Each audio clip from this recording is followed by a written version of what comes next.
tertúlia. Meu boa tarde para todos e todas. Hoje é dia 2 de março de 2011, quarta-feira. O verbete é o 1856, 5 páginas, 51 elogios e 16 máximos. Eu chamo a atenção que no detalhismo tem 11 máximos. O tema é O Aristo. A especialidade é coloquiologia. O redator aqui, o verbetógrafo, é o professor Pedro Fernandes, que está aqui na poltrona dos réus. Agora, definologia. O O Aristo é a comunicação afetuosa estabelecida entre parceiros do casal íntimo, constituindo em si as bases, princípios ou raízes da mega fraternidade teática. O holopensene pessoal da mega fraternidade. O ato de gostar de conversar com quem se ama. Os debates no aconchego do lar. O sufixo inho na condição de afixo frequente nos diálogos íntimos. O ato de afagar com os olhos. O ato de cercar a pessoa amada de atenções. A importância de se dar e receber afeto regularmente. O casal enquanto célula básica da sociedade. Os sentimentos elevados manifestos pelo mental soma. A amparabilidade da dupla evolutiva conquistada pela vivência da sinceridade. As megagescões duplistas, encaminhadoras do autorrevezamento multiexistencial. Nós chamamos a atenção que no sinergismo na quarta linha está trafares do casal, aí é trafores do casal. Agora, existe aí na taxologia 20 temas usuais no diálogo diário dos constituintes da dupla evolutiva de pesquisadores da conscienciologia. São 20 temas interessantes para a pessoa pensar. Na remissiologia, entre os 15 nós destacamos aconchego, afetividade, coloquialismo, duplismo libertário e experiência compartilhada. Frase enfática. A intervivência cotidiana do o Aristo maduro, construído pela dupla evolutiva harmoniosa, evidencia alto nível de compreensão teórica, prática e exemplificativa da mega fraternidade. Você cultiva o bom hábito do o Aristo, maduro na cotidianidade? Pode qualificá-lo ainda mais? Quer dizer, tudo pode ser a evoluir, né? Pode ser melhorado. Agora, pergunta. Sobre a discussão final de ontem, que ainda há estranhamentos na nossa equipe, gostaria de questionar, existem colegas que estão mais vulneráveis a esses estranhamentos. Qual seria o motivo multiexistencial da pessoa ser hostilizada ou se sentir hostilizada? Alguma cicatriz? Seria uma tendência à autovitimização? Porque uma pessoa incomoda mais que os outros, seria um problema de rejeição? Olha, tudo é o processo da energia e da força presencial. Isso é que é. Cada um cria o seu próprio ambiente. Isso aí cria problema. Agora, a energia é que sustenta e que qualifica essa condição. Outra. O senhor considera que a origem de todas as doenças é consciencial, sendo a causa física apenas uma projeção ilusória, uma desculpa para um processo extrafísico? Ou seja, a ciência convencional estuda o efeito do plano físico e não a causa, o plano extrafísico, não há dúvida que é isso.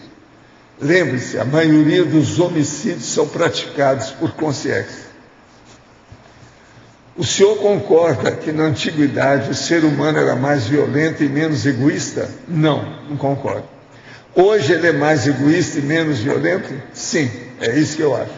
As pessoas, você tem que lembrar que tem uma explosão demográfica. A humanidade está melhor do que era, senão nós estamos perdidos. Outra coisa, você não anda mais pelado, você não está atrás de dinossauro para matar, para comer. Já tem muita gente que não come mais carne de animal. Isso melhorou muito. As pessoas da teoria querem ajudar, mas na prática ficam com preguiça. Qual a sua opinião? Olha, essas coisas todas tem. Existem aqueles que empurram com a barriga, são aqueles que têm preguiça mesmo, é preguiça mental. Outra pergunta, sobre a aparição e a tangibilidade de consciex para consciência sem mediunidade durante o estado da vigília física ordinária.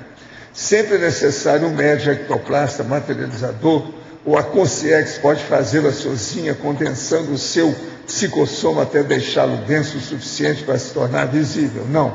O que acontece é que a pessoa pega o psicossoma de uma pessoa e aparece para outra pessoa.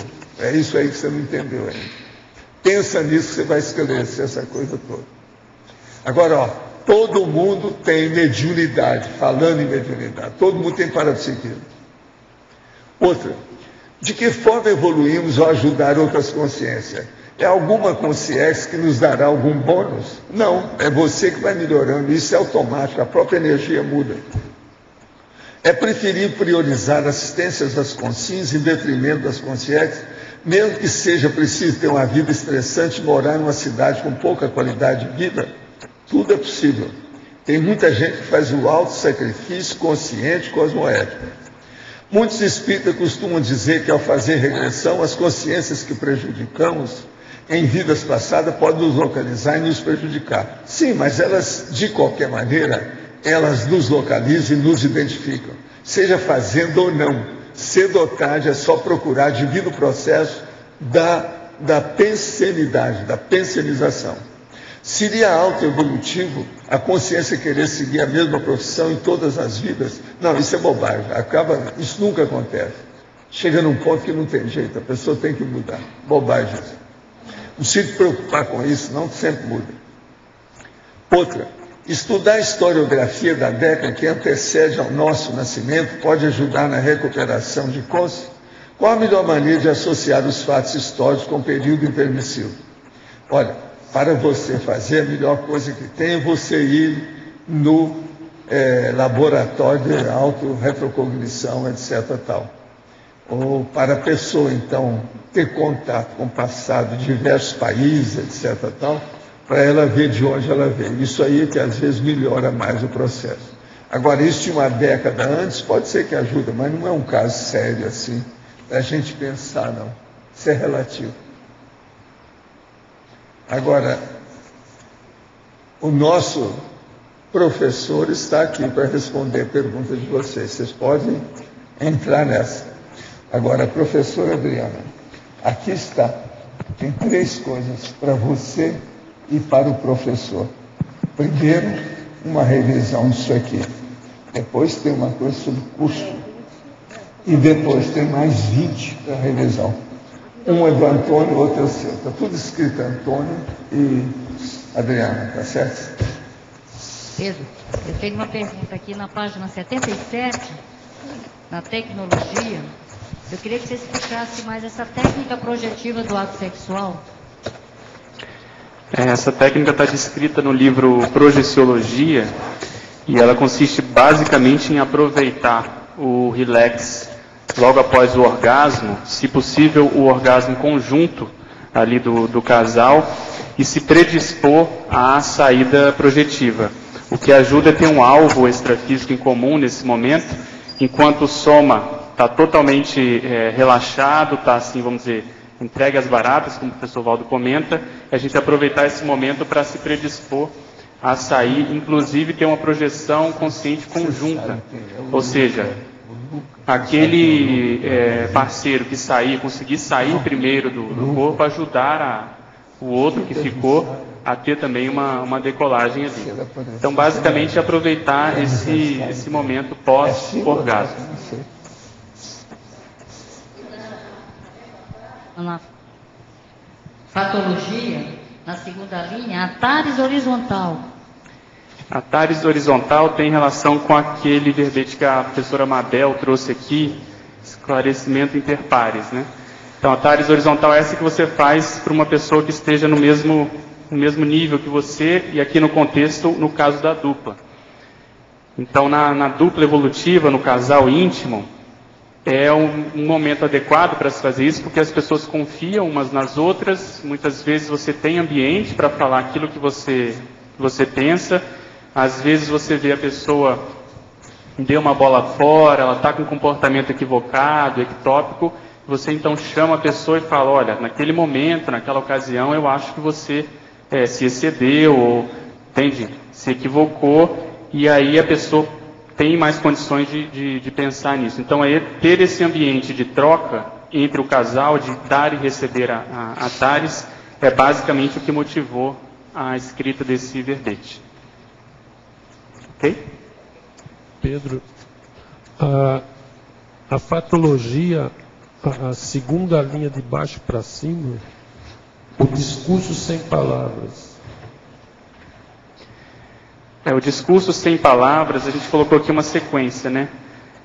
Os gestos acompliciadores, os maneirismos decodificados, os cestros dos parceiros, a linguagem não verbal, tudo isso quando os componentes do casal, eles têm uma intimidade maior, uma afinidade também mais estabelecida, muitas vezes não é preciso haver uma comunicação na prática. Às vezes um olhar, um gesto, uma reação da pessoa, você já sabe o que ela está pensando, vamos dizer assim, qual a conclusão que ela chegou, e em função disso, muitas vezes a coisa se torna mais rápida, caminha para um taquipsiquismo maior, queima etapas na relação.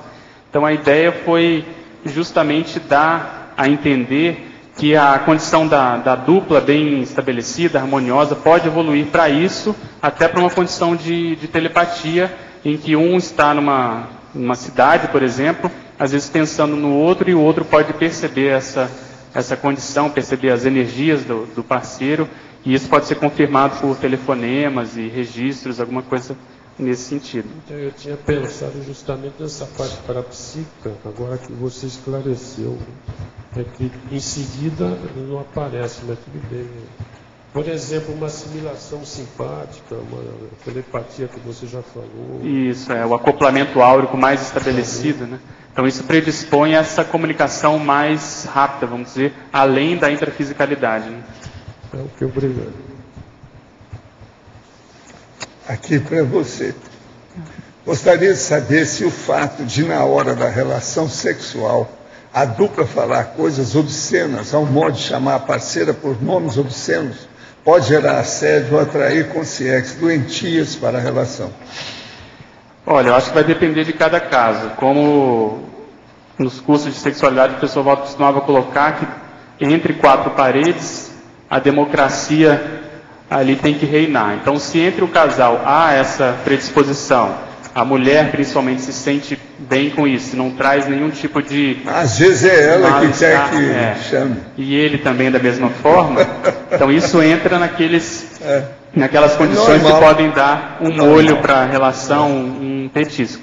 Mas se por outro lado a pessoa não está acostumada e a outra começa a evocar determinados nomes, pode gerar ciúme, evocação, assédio. Então acho que tem que ser visto cada caso per si. Vamos supor que o homem tem uma namorada.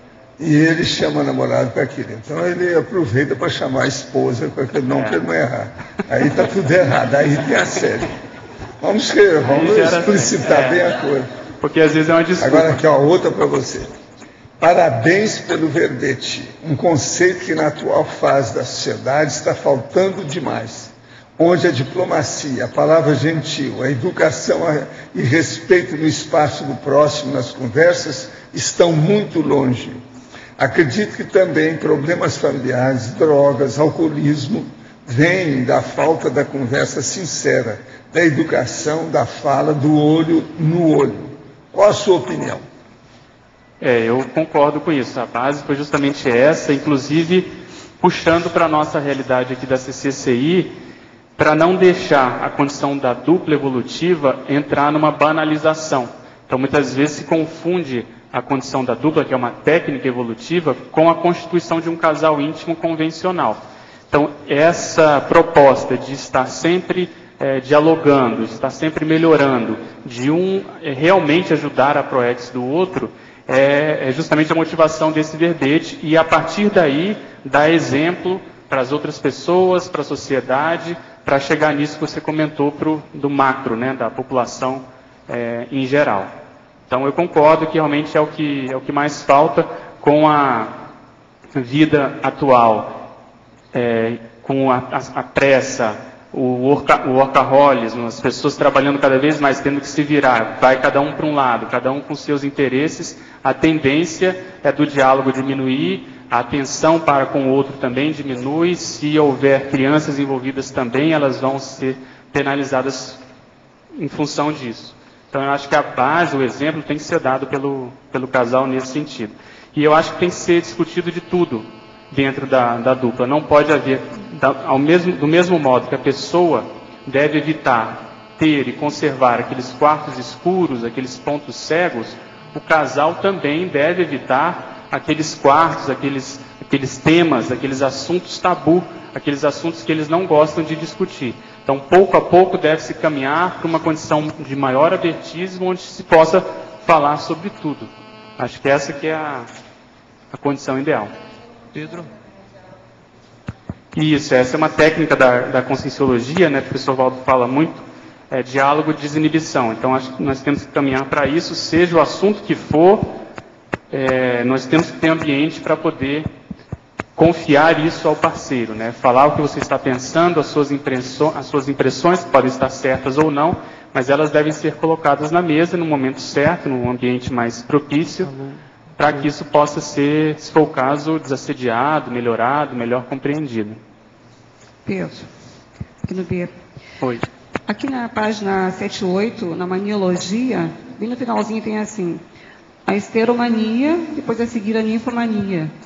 A minha pergunta é, o que diferencia um do outro? Porque eu observei aqui no dicionário que eles são sinônimos, né? Eles são sinônimos. Qual é o diferencial que tu... a ideia é só a apresentação mesmo da ideia. São sinônimos, a condição da pessoa que tem uma hipersexualidade, né? Buscar se mostrar, se exibir, normalmente no caso da mulher, né? Que aqui no contexto é patológico, né? Negativo. Mas são sinônimos, está respondendo a sua pergunta. Eu também acho que são. Pedro? Tá bom. Deixa eu só aproveitar mais uma aqui. Ó. Na sinergismologia, os dois últimos sinergismos tu colocou, um homeostático e o outro nosológico. Podia dar exemplo disso aí? Sinergismologia? Isso. Deixa eu encontrar aqui. Página O sinergismo 77. homeostático dos trafores do casal e o nosológico dos trafares do casal. Isso. Isso eu acho que já foi corrigido. Eu acho que todo casal deve ter primeiro esse diagnóstico do que são os trafores de um elemento e os trafares desse elemento, e a mesma coisa para o outro. E depois dessa listagem, dessa numeração feita, ver o que bate. Então, quais são os trafores em comum daquele casal? O que eles podem tirar de partido? Porque quando somar esses talentos, esses traços de força, a tendência é que isso realmente caia no sinergismo, ou seja, a soma vai dar mais do que os elementos em separado. E principalmente ter cuidado com os trafares, porque às vezes há uma espécie de acomodação dentro daquele trafar. Porque se um tem uma tendência, vamos supor, a desorganização, e o outro também é desorganizado, então você entra na casa desse casal, a tendência é que ela seja desorganizada também. Então, se o casal não estiver atento para isso, há uma tendência daquilo não chamar tanta atenção, porque é o trafar da dupla, entende? Então, a gente sempre procura buscar quais são aqueles elementos que, porventura, os dois não tenham bem desenvolvidos e buscar trabalhar naquele sentido. Então, um chamar atenção para o outro. Olha, nossa tendência, nosso traço mais difícil de ser superado nesse caso, a desorganização. Então, vamos tentar fazer aqui uma frente ampla e não deixar nada fora do lugar, vamos supor, e fazer, enfim, técnicas nesse sentido. Okay? Pedro? Obrigada. Queria entender por que você pôs o tema como neutro. O tema, ele é neutro porque depende da qualidade do diálogo. Então, há uma tendência aqui no enfoque da gente chamar mais atenção para o processo positivo, mas dependendo do teor do diálogo, do conteúdo, ele pode descambar para o outro lado. Ou se não houver, inclusive, poucas conversas, ele pode ser mais negativo. É porque está na definição da definologia o aristo como comunicação afetuosa estabelecida. Então, por definição, ele... Então, se houver uma conivência entre os dois, e eles vamos dizer, se acumpliciam para falar mal de alguém, para passar a rasteira em alguém, então os dois, vamos dizer, harmoniosamente, entre aspas, afetuosamente, eles vão conspirar contra... Então uma comunicação afetuosa não necessariamente bem intencionada. Isso. Olha, pode ser. Tem aí um princípio que nós falamos, o seguinte: o neutro entra sempre quando tem experiência ou pesquisa ou investigação. Experimentologia. Não entendi. Quando tem pesquisa... Aonde tem experimentologia é neutro. Porque pode ser para os dois lados, entendeu? Dois lados. 3 lados, 4 lados, 5 lados. E aí você pode dar um enfoque que você achar mais conveniente, que é o que a gente fez aqui. Mas por isso que é neutro. Em princípio ele é neutro. Pedro, oi. Aqui na fatologia, 8ª linha. Ai, me perdi aqui. Sim. As ilésebras cosmoéticas. Você poderia aprofundar? O pessoal Valdo até chamou atenção para essa palavra. Ilésebra significa o charme, o carinho, as carícias, a sedução.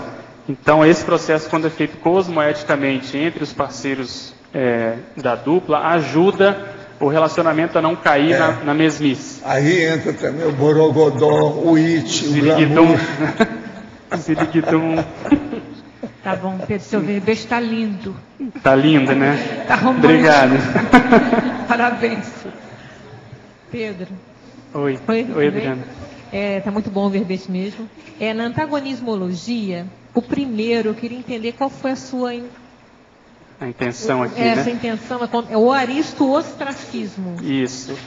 A ideia foi justamente fazer um contraponto entre esse processo de você ter pessoas que você confia, que você possa se abrir, possa dialogar, e aquela condição da pessoa que se fecha, da pessoa que entra nessa condição mais, vamos dizer assim, de isolamento, de isolacionismo, e que ela se encontra sozinha, muitas vezes daí entra em depressão. O ostracismo tem até um livro sobre isso, né, Síndrome do Ostracismo, é um conceito muito vinculado ao processo do poder, né, da pessoa que quer porque quer o poder e de alguma forma ela fica vendida, ela não se encontra mais nessa condição por uma série de motivos e ela fica ainda com aquela sensação, com aquele banzo de querer, mas não poder. Então essas pessoas normalmente elas não cultivam ou não cultivavam relacionamentos mais sinceros, principalmente relacionamentos de pessoas mais próximas, e há uma tendência delas ficarem sozinhas. Então, a gente quis fazer a atenção, além de chamar a atenção o fato da palavra ser parecida, né, fazer esse contraponto conceitual também.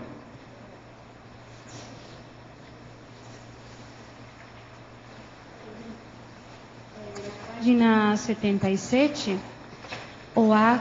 os tais personagens diferentes. Você poderia falar mais disso? A primeira linha, né, da patologia Isso. da página 77. Isso. Os timings pessoais diferentes.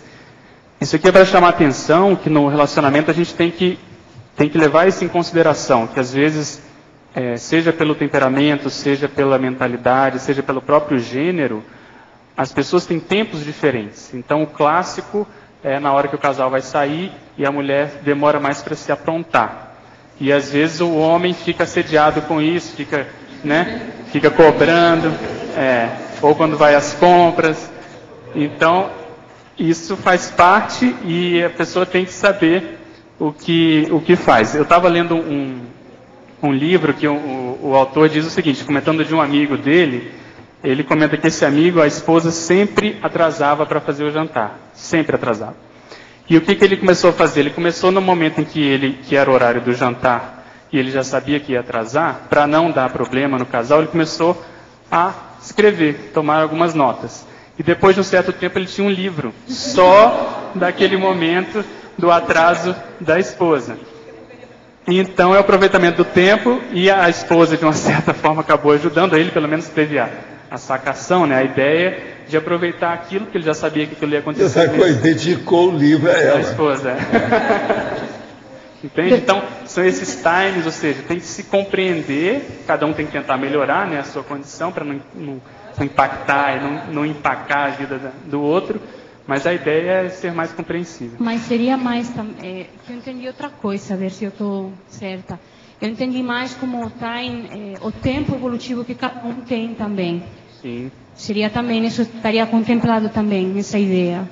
Aqui a ideia foi mais essa condição de ritmo de vida. De dia a dia, tá. Mas acho que extrapolando é a mesma coisa. Você tem que respeitar o nível evolutivo daquela pessoa. Não adianta você querer passar com um trator, cada um tem a sua forma de raciocinar. Às vezes um é mais TAC psíquico, outro é mais norma ou BRAD psíquico. Então isso tem que entrar também na linha de ponta ali da...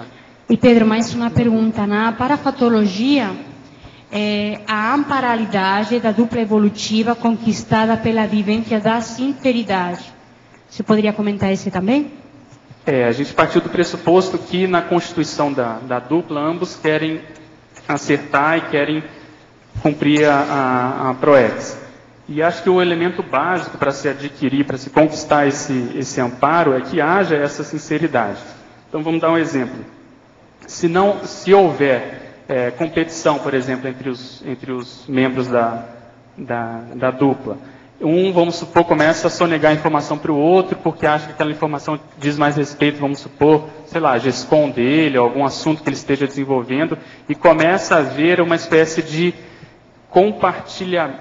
vamos dizer assim, compartimentalização da relação, entende? Então a sinceridade vem justamente para abrir o jogo, nesse caso dos achados pesquisísticos, seja lá do assunto que for.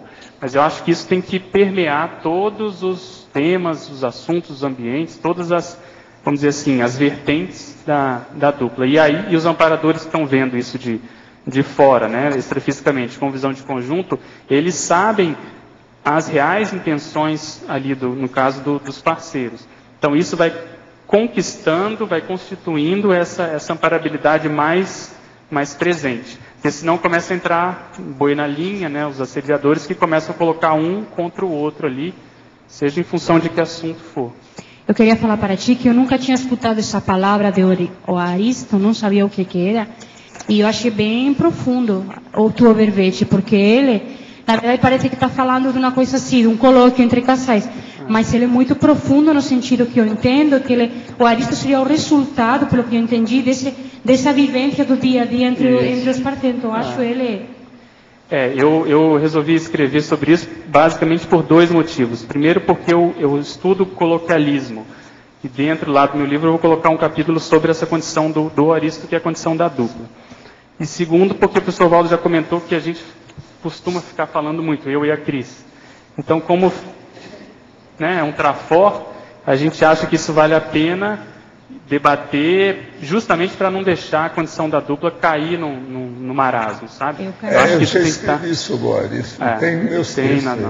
No manual da dupla. Né? Carinho. Então, eu acho que tem que ser constantemente investido, né? Pedro, aqui, okay. lá. Pode falar. Aqui. Pode falar. Na página 78, antagonismologia, eu me planteo, como você põe aqui, o antagonismo, exigências, concessões. Isto me parece que este equilíbrio é bem difícil. Sim. Porque uno, por una parte, no quiere exigir al otro, sino dejarle libre un poco como es. Y después se van ajustando. Y de eso también vienen las concesões. Concesões tem que ver também com aquilo que você está interactuando com a dupla, não? Sim. Não sempre se pode conceder, nem tampouco sempre se pode exigir. Como você contempla esse? Você pode fazer essa abordagem que você fez, mas a intenção aqui foi chamar a atenção e deixar mais, vamos dizer assim, nítido, estabelecido, a condição de se evitar tantas exigências. Então, volta e meia esse assunto vem aqui, às vezes nas perguntas dos teletertulianos, da pessoa que não tem dupla, que não consegue, e o professor Valdo manda a pessoa, às vezes, buscar um sapo, né, para terminar de criar, ou seja, diminuir as exigências, porque a pessoa quer um príncipe encantado, no caso da mulher, perfeito, se possível desassediado, né, para ela poder constituir a dupla. Então a ideia aqui, seja na pessoa que quer constituir uma dupla, seja no próprio casal, tentar se diminuir essas exigências, vamos dizer assim, draconianas, essas que a pessoa não abre mão, que ela tem dificuldade de, vamos dizer assim, de ver diferente, de conceber outras formas de ser. Então, muitas vezes, quando a dupla se constitui de pessoas já maduras, isso às vezes é mais difícil, porque as pessoas já têm hábitos, já têm uma experiência de vida estabelecida, e elas acreditam naquilo, têm aqueles valores, e às vezes, justamente por isso, têm dificuldade de constituir novos casais. Então, eu acho que isso vale a pena a gente pensar, para a pessoa reciclar também o que ela puder, não é para abrir mão dos valores, daquilo que ela acha importante, mas daquilo que ela puder, ela realmente abrir mão em prol do outro, né? Em prol da relação. Então foi mais para chamar a atenção desse antagonismo. Ok? Não sei se ficou claro. Página 79, item entrosamento. Eu queria que você coloca aqui a questão da energossomatologia, quando você coloca...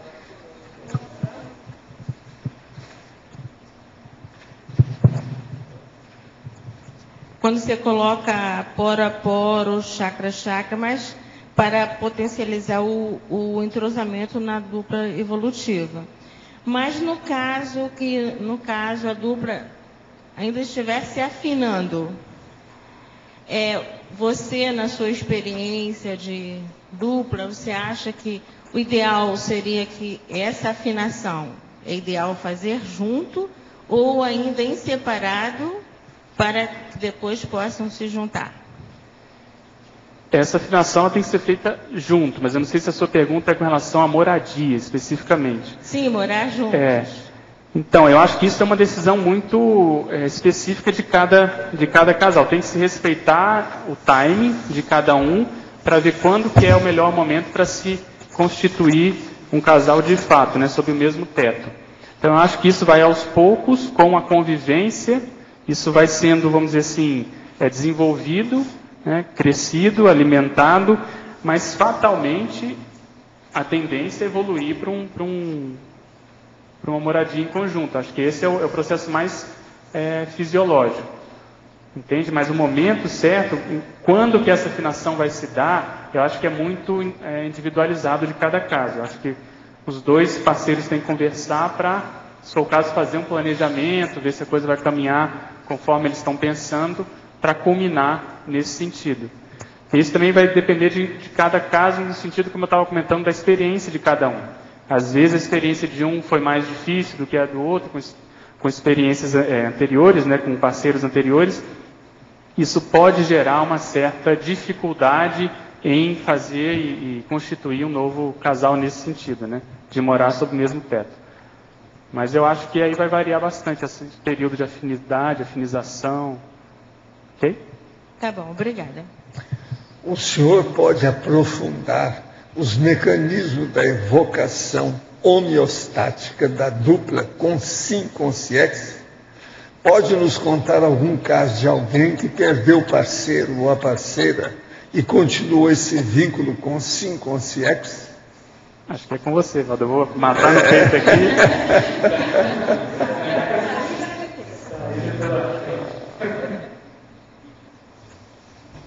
O que você acha? Você conta aquele caso da noiva que dessomou e o cara ficou bem frustrado em função disso e ela Isso veio... é clássico, muita gente sabe desse caso. Eu não posso falar aqui porque ainda tem gente viva. Acho que esse é o melhor. E o caso é seríssimo. Agora, o que se passa? Eu dei as dicas para ele se deu bem, parece que tem até muitos filhos hoje. Hoje ele já está tudo de cabelo branco, eu vi na televisão, não faz muito tempo. Interessante. Já apareceu na televisão. Agora, se não me engano, eu estou lembrando aqui do filme Nosso Lar também. Ele, quando volta lá para ver a esposa está namorando, se não me engano, um italiano, ele fica com ciúmes, mas depois ele reflete e acaba ajudando ali os dois a seguirem, né? Então, acho que tem relação um pouco com isso. Isso aí ajuda a gente também a pensar na condição de propriedade, né? A consciência, apesar de constituir esse casal harmonioso, a dupla, um não é propriedade do outro. Ninguém é dono de ninguém. Ninguém é dono de ninguém. Principalmente com a dessoma de um, às vezes pode ser inesperado, ou por viuvez, seja lá o que for. Essa manutenção dessa evocação da pessoa que foi para o extrafísico, ela tende a ser doentia, negativa, porque atravanca, né, a evolução dos dois, de quem ficou e de quem está na dimensão extrafísica. Então vale a pena pensionizar sobre isso. Eu queria fazer uma pergunta nessa linha e perguntar se vocês já perceberam se a dupla evolutiva teria um amparador específico devido às proexes que estão ali em jogo. Eu acho que a tendência, a tendência seria essa, principalmente se a dupla, no caso os parceiros ali, tiverem muitos assuntos, interesses em comum, muitas afinidades assim bem estabelecidas. Então, por exemplo, no nosso caso, a gente tem, foi até já comentado naquela discussão da dupla procedência, a condição da lexicologia, por exemplo. Então, eu do meu lado, desde que me entendo por gente, tenho afinidade por isso, e ela então nem se fala. Então, a gente questiona se realmente não teriam, né, conscientes também com esse interesse, ajudando, inspirando a gente a produzir nesse sentido, a fazer gestões nesse sentido. Então, extrapolando, a proex, a rigor, eu costumo fazer uma metáfora que é o seguinte, que a proex seria como se fosse uma estrada, né? A estrada mais reta lá para o complexo. O veículo, o carro, o automóvel, poderia ser uma técnica. Então, por exemplo, a Invex seria um carro mais rápido para se chegar nisso. Agora, o copiloto seria justamente a dupla. Então, a pessoa que vai te ajudando ali a cumprir aquelas condições, os amparadores poderiam ser os caronas de trás. Então, essa metáfora ajuda a entender que há uma tendência, no meu modo de entender, da dupla não ser só para ajudar um a proex do outro, mas eles devem ter algo para fazer em comum também. Então, além daquilo que a gente tem como auto-proex, então, uma duplo proex, por exemplo, a dupla proex, uma coisa que o díptico evolutivo, né, tem relação com isso. O díptico é justamente uma obra em que os dois vão escrever a quatro mãos. Os dois vão, vamos dizer assim, elaborar e escrever uma obra libertária. Então, eu acho que isso tende a ser assim. Não dá para a gente tirar o corpo fora. Então, além daquilo que a gente veio fazer, se a gente puder somar os trafores, né, todos os aportes que cada um recebeu, todas as experiências, tudo aquilo que a gente tem de positivo nesse sentido, a tendência é a gente poder ajudar mais pessoas. Então, eu penso nesse sentido. Talvez isso venha depois que a proex de cada um individualmente esteja bem encaminhada. Então, falando nisso, eu lembro muito do casal Wagner e Nancy, né, que tem muitos trafores parecidos, tem muitas atividades, muito trabalho, a proex muito assemelhada. Então, acho que isso seria um exemplo para a gente poder, em algum percentual também, tirar partido para o nosso caso. Ok? Se o Lógico quiser complementar também, fica à vontade. Então, vou fazer outra pergunta. Dentro disso que você falou, de evitar a banalização, né, da dupla evolutiva, então muita gente às vezes está numa condição de casal íntimo e acha que é dupla, que dicas que você daria, porque tem muita gente aqui na Cognópolis querendo formar dupla, né? E daí a impressão que dá é que as pessoas, enquanto ainda estão naquela fase de entrosamento, dá algum probleminha ali, daqui a pouco já não estão com aquela pessoa e já estão com outra. Então, que dicas que você daria, assim, para a pessoa investir mais na condição realmente da dupla, né? E conseguir ultrapassar os gargalos que essa Constituição traz. Né? Eu acho que no primeiro momento a pessoa saber procurar melhor. Porque há uma tendência natural para quem está sozinho, em função da carência, a pessoa quer ir logo aos finalmente.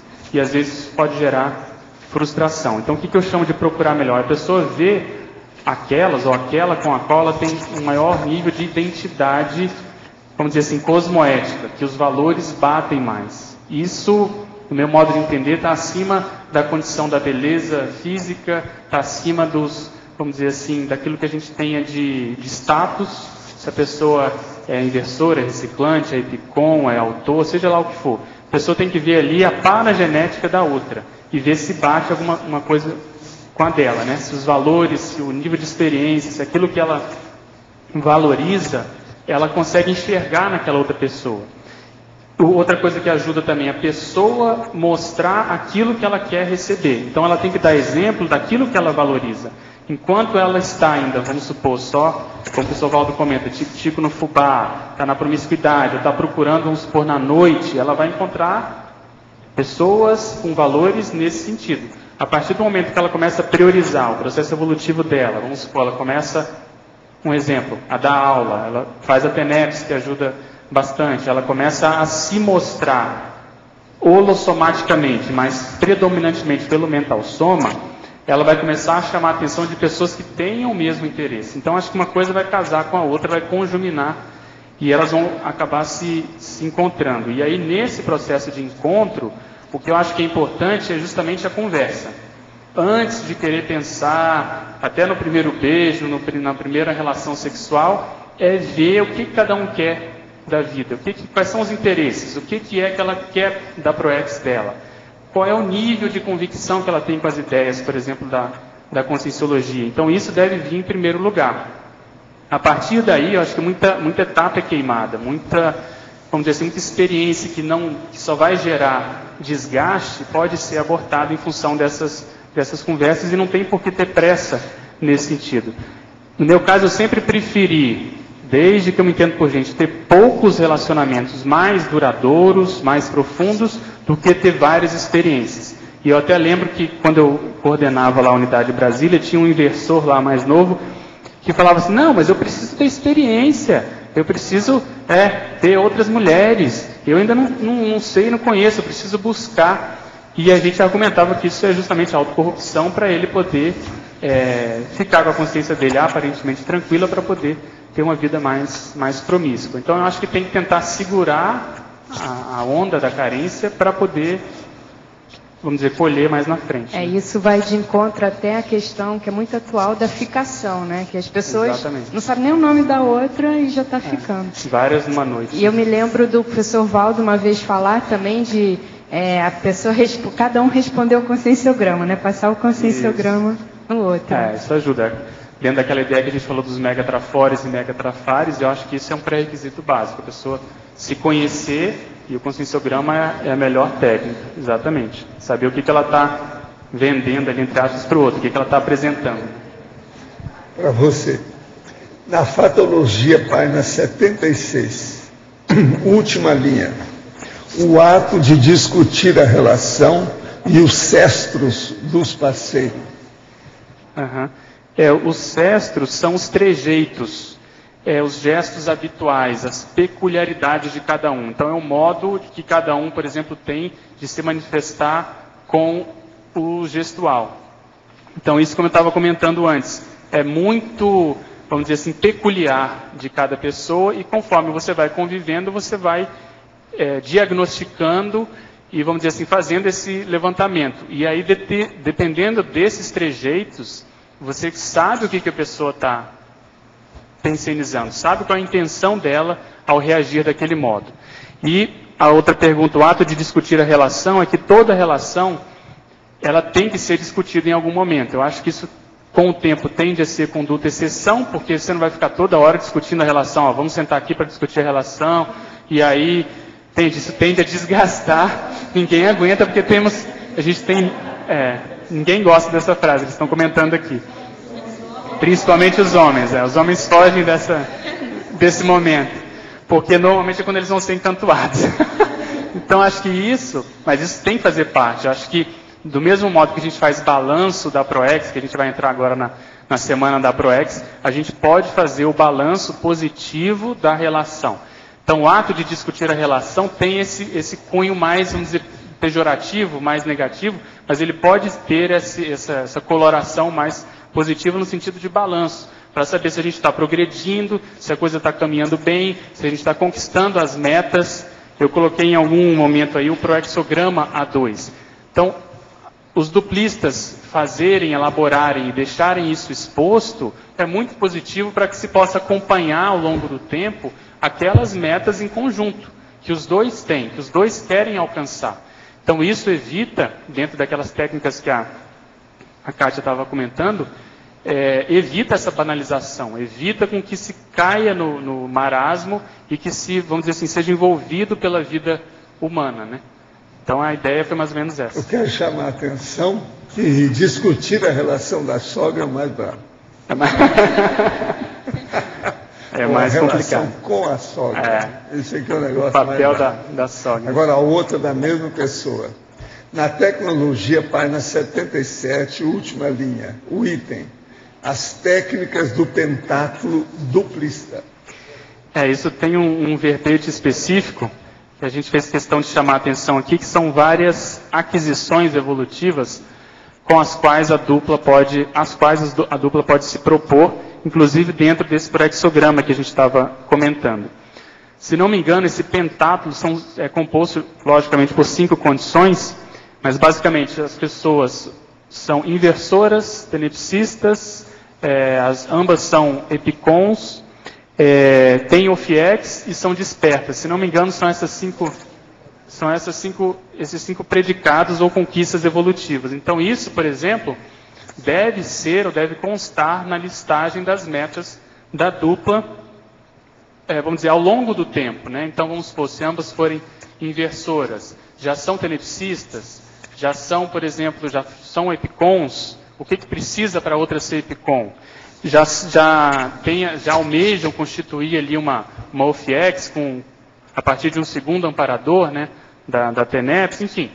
Esse tipo de debate, esse tipo de vamos dizer assim, de técnica, de como alcançar, o que fazer para superar esses gargalos, eu acho que o ambiente da dupla é muito positivo, porque às vezes aquele ponto cego pessoal pode ser esclarecido pelo parceiro que muitas vezes conhece, né, o outro de longas datas. Então a gente até comenta, acho que nesse parágrafo aqui da página 79, afinidade, essa afinidade nascida do passado, que a gente coloca ali das experiências pretéritas, em retrovidas, retrossomas e retrocontextos, muitas vezes com os parceiros assumindo posições e papéis diferentes. Então, como um conhece o outro, às vezes, na palma da mão, o outro tem condições de botar ali o dedo na ferida, seja para o processo positivo dos trafores, seja para o processo mais patológico dos trafares. Então, saber ouvir, diminuir o apriorismo perante o outro, ajuda bastante nesse sentido. Ok? Outro. É muito assistencial quando o verbete traz a vivência do autor. Tem muito carinho, afeto, avertismo interconsciencial e principalmente respeito. Parabéns! Esse tema ultrapassa a relação da dupla e atinge os relacionamentos interconscienciais de modo geral. Estou certa? É a Marta Ramiro. Sim.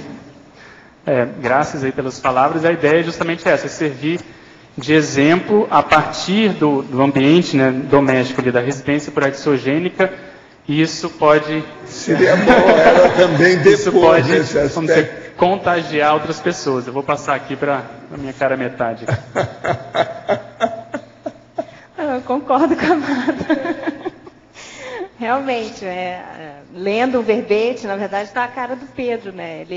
Ele realmente é afetuoso, é carinhoso, ele prima pelo diálogo. Então, isso foi até um fator que me chamou a atenção na nossa relação, desde o início, né? Então, a gente conversou muito, desde a primeira vez que a gente teve contato. Não, eu vivo implicando com vocês. Se deixar os dois sozinhos, não...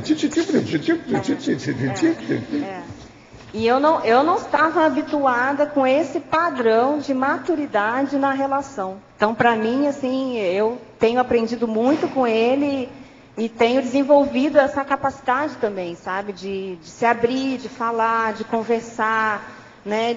Às vezes tem algum assunto que a gente não gosta muito de falar, alguma coisa que incomodou, né? Então ele já olha para mim e fala, alguma coisa te pegou, o que foi? Fala. Opa, temos que falar. Então essa condição do carinho, do afeto, do diálogo realmente está bem presente no próprio Pedro, e eu acho que ele conseguiu transmitir isso muito bem aqui no verbete, né? Eu fiquei muito feliz com o verbete também. Agora aqui outra. No filme Além da Vida, o protagonista vai buscar a esposa no inferno. Você acha que isso é possível? Acho que sim. Eu acho que muitos resgates, muitos relacionamentos que nós tivemos no passado, isso aconteceu. Inclusive nós podemos ter sido resgatados também por outras pessoas, devemos ter passado por isso. E aí esse laço que a Rosa está comentando aqui, essa ligação, ela fica. Então, o Sovaldo já comentou várias vezes que na nossa próxima intermissão a tendência é a gente voltar na paraprocedência anterior, que pode ter algum percentual, vamos dizer assim, de baratrosfera. Alguns componentes dessa paraprocedência podem estar na baratrosfera, e nós, em função do rapport, de conhecermos essa pessoa, de termos afinidade, poderemos ser o elemento que vai ser fundamental para resgatar essas consciências. Então, esse filme, Amor Além da Vida, ilustra bem esse processo de resgate extrafísico, as dificuldades em se planejar isso, a duração de tempo que você deve ficar lá, a pressão holopensênica que se tem sobre as pessoas ali, que vão, seja para quem vai resgatar, seja para quem está naquela comunex. Então, acho que isso, querendo ou não, faz ou fez parte do dia a dia das consciências, principalmente as consciências mais lustras, né? Nesse caso do resgate. E da consciência projetada também. Na página 77, na parafatologia, segunda linha. Alcova energeticamente blindada. Poderia ampliar? Sim, a alcova energeticamente blindada também é uma técnica proposta pelo professor Valdo, pela Conscienciologia, de se blindar, quer dizer, de se tornar imune energeticamente o quarto de dormir do casal. Então isso pode ser feito ativamente por um dos membros dali da dupla, no caso, o cabeça energética do casal, a cabeça energética do casal, que vem em seguida, que é aquela pessoa que tem mais flexibilidade holochacral, que tem mais experiência parapsíquica, ela passa ali nas paredes do quarto, exteriorizando energias e formando como se fosse um bolsão energético, com o objetivo de não permitir que padrões energéticos inferiores àquele possam adentrar o quarto ou a alcova. Então, em outras palavras, é evitar com que o quarto seja uma praça pública extrafísica. E isso é mantido em função do holopensene harmônico do casal, principalmente a partir do ato sexual, que libera muita energia mais densa, energia de base, vamos dizer assim, telúrica, né, que vem da Terra, a partir dos plantochakras. Isso tende a manter esse bolsão, esse ambiente mais energeticamente positivo, blindado, permitindo com isso, muitas vezes, que se faça assistência ali, mais de caso pensado. Então, a alcova energeticamente blindada é isso. Não entra consciex que seja inferior àquele padrão, ou que não seja permitida pelos amparadores, ou pelo padrão holopensênico ali da dupla. Okay? O que o professor Pedro acha sobre a possibilidade do encontro de um casal já estar escrito nas estrelas, ou seja, predeterminado, ou ainda o encontro ser patrocinado por amparadores? Sim, tirando aí o contexto romântico do escrito nas estrelas, mas estando combinado extrafisicamente, eu acho que sim, a Conscienciologia até admite isso, fala sobre isso, que o ideal é a gente constituir uma dupla com aquela pessoa com a qual você tenha maior número de vidas em conjunto, que você conheça mais essa pessoa, e na última intermissão, nada mais natural com que você tenha combinado com essa pessoa que esteja lá, no caso, né, disponível, esteja também no curso intermissivo, vá ter, vamos dizer assim, uma idade física assemelhada em termos de vida humana, vai estar na mesma época na vida humana. Nada mais natural com que você combinar essas possibilidades. Então, dentro daquilo que a gente comentou, dos valores, a condição da ProEx, aquilo que a pessoa veio fazer aqui, naturalmente eu acho que isso vai confluindo para que os dois se encontrem. E é natural pensar também com que esses amparadores, esses amigos extrafísicos que muitas vezes ajudaram na intermissão, foi quem muitas vezes ajudou esse para-reencontro extrafisicamente, nada mais natural com que ele patrocine ou ajude essas duas consciências a se reencontrarem intrafisicamente também. A tendência é elas não lembrarem, né, de tudo que aconteceu para trás, mas em função dessas dileções, né, predileções, dessas preferências que cada um tem, a coisa vai começando a aparecer, vai começando a subtar. Então, respondendo a pergunta de modo objetivo, eu acho que isso é fato e para fato, isso acontece mesmo. Pedro, aqui na página 79, número 12, você fala sobre os debates sobre as práticas tenepsológicas. Eu queria sugerir a ausência de ciúmes nos pedidos de TENEPS, porque eu vejo que algumas mulheres não têm muita paciência, né? Às vezes o homem, se você puder falar alguma coisa, né? Ele é epicom, tem um certo destaque, ou escreveu um livro, e as pessoas ficam impacientes com essas procuras. Como é que, né? Além de você sugerir para você colocar, você falar um pouquinho sobre isso também. Os debates sobre as práticas tenepsológicas, normalmente um parceiro da dupla, seja um homem ou uma mulher, começa a TENEPS antes. E quem começa antes, normalmente é quem tem mais experiência parapsíquica. Então, quando o outro vai começar as práticas, é natural com que ele seja mais inexperiente, tenha mais dúvidas. Então, esse debate é nesse sentido, de um ajudar o outro, pelo menos dando a experiência pessoal. E conforme a TENEPS vai caminhando, é natural que haja essa requisição que você está comentando, a requisição assistencial, de todos os tipos, aquelas sinceras e aquelas também maliciosas. Então, no caso do homem, se o homem começa a chamar muita atenção, tem muita energia, você comentou, se é epicom, a tendência natural é que ele tenha uma força presencial maior. E se as mulheres carentes começam com a desculpa de querer assistência, querer toda hora conversar, começam a usar isso, o homem deve, no caso, ficar esperto, saber que isso muitas vezes é uma infiltração negativa na relação, muitas vezes até a própria duplista pode chamar atenção para isso, e o homem, no caso, pode ser um homem ou mulher, mas no caso do exemplo aqui, o homem tem que ficar atento para ver se isso não é justamente essa infiltração assediadora.